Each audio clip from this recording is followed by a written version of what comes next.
Por que existe tanta maldade? Se você é daquele tipo de pessoa que vive se perguntando por que as pessoas agem de forma cruel, por que muitos parecem não ter compaixão e por que existe tanta maldade no mundo, saiba que você não é o único ou a única a perguntar essas questões, pois elas vêm intrigando a humanidade desde que passamos a viver em sociedade. E existe até uma classificação para os diferentes níveis de maldade que o ser humano pode ter. Quer saber mais sobre a origem da maldade? Vem com a gente e assista esse vídeo até o final. E aproveite e inscreva-se em nosso canal e deixe seu like. Os pesquisadores Delroy Paulius e Kevin Williams, da Universidade de Colômbia, classificaram a maldade em 3 grandes grupos. O primeiro deles é o grupo dos narcisistas, ou seja, o narcisismo. O segundo, o maquiavelismo. E o terceiro, a psicopatia. Os narcisistas são pessoas egoístas, não possuem empatia para com os outros, utilizam de todos os meios sórdidos para alcançarem seus objetivos, que sempre estão ligados à preservação de sua própria autoestima. Ou seja, o narcisista é aquele tipo de sujeito que faz de tudo para manter seu ego inflado, o que inclui quase sempre o ato de atacar e menosprezar outras pessoas, que para ele representam um risco a seu ego.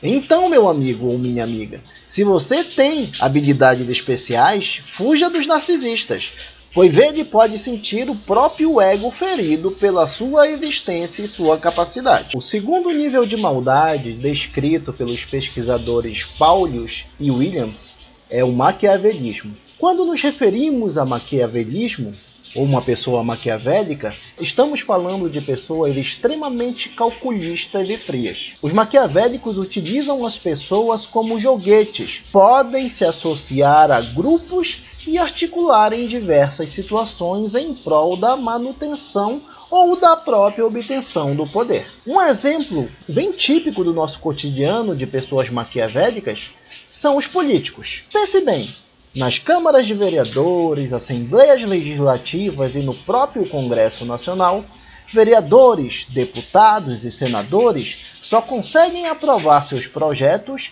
e se manterem no poder se associarem a outros políticos, mesmo os que antes eram tidos como rivais políticos.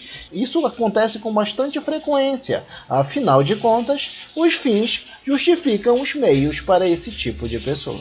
O terceiro e mais grave nível de maldade na classificação de Paulius e Williams é a psicopatia. Um psicopata não apresenta qualquer reação sentimental genuína, ou seja, é uma pessoa totalmente desprovida de sentimentos e compaixão para com os outros. Algumas pesquisas científicas realizaram estudos nos cérebros dos psicopatas. Em uma delas, por exemplo, as pessoas com traços de psicopatia e as pessoas tidas como normais tiveram seus cérebros mapeados por equipamentos médicos de última geração, enquanto assistiam cenas de violência e maus tratos. O resultado de tal experimento mostrou que o cérebro dos psicopatas foi indiferente às cenas assistidas, enquanto o cérebro das pessoas tidas como normais tiveram várias zonas cerebrais ativadas e que eram ligadas aos sentimentos de repulsa, medo, nojo, entre outros. O psicopata não vê o ato que realiza como sendo desumano, não sente qualquer remorso pelo que fez e é incapaz de se colocar no lugar das outras pessoas. Pode ser extremamente violento e são indivíduos bem articulados, com QIs muito acima da média, e usam as pessoas como se elas fossem peças em um tabuleiro de xadrez. A pesquisa de Paulius e Williams também apontou um tipo peculiar de sujeito. É aquele sujeito que possui as características narcisistas, maquiavélicas e psicopáticas ao mesmo tempo, ou seja, o indivíduo ao mesmo tempo é narcisista, maquiavélico e psicopata.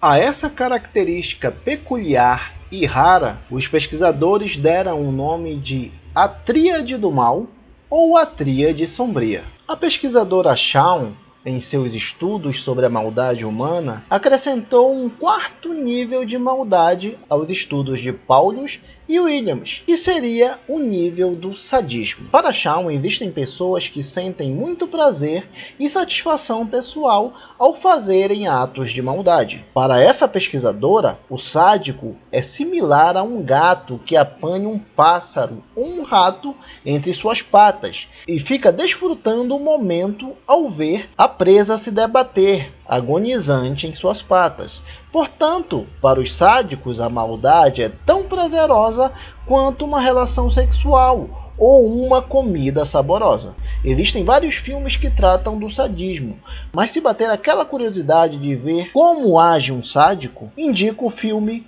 O Albergue, pois um dos personagens é um sádico em sua mais genuína essência. Mesmo com os avanços dos estudos científicos, pairam muitas dúvidas sobre a origem da maldade, mas a maior parte da comunidade científica mundial acredita que fatores genéticos em associação a fatores ambientais podem explicar por que uma pessoa se torna má. Diversas pesquisas científicas mostram que uma variação do gene MAOA ou gene MAO-A em nosso genoma tem uma relação com o nível de maldade de cada um de nós. Ou seja, algumas pessoas que possuem essa variação no seu genoma são consideradas pessoas más pela sociedade. Contudo, não se pode afirmar que apenas esse fator genético é determinante quanto à personalidade de cada pessoa, já que também existem indivíduos com essa tal variação genética, ou seja,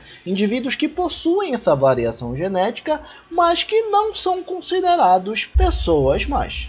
Da mesma forma, outras pesquisas apontaram que boa parte das pessoas que praticaram alguma maldade ou crime violento durante a vida tiveram uma infância triste, uma infância terrível, pois foram abusadas e sofreram diversos maus tratos quando crianças. Mas também essa não é uma regra absoluta, pois existem muitas pessoas más que tiveram uma excelente infância com pais carinhosos e atenciosos. Ou seja, pessoas que tiveram uma boa infância, mesmo assim, eram consideradas más pela sociedade em algumas pesquisas. Também existem questões relacionadas ao nível de exposição ao hormônio da testosterona durante a gestação, pois pesquisas apontam que quanto mais exposta a criança é a tal hormônio, mais chances ela possui de ser uma pessoa má e egoísta. Mas também existem exceções a essa regra.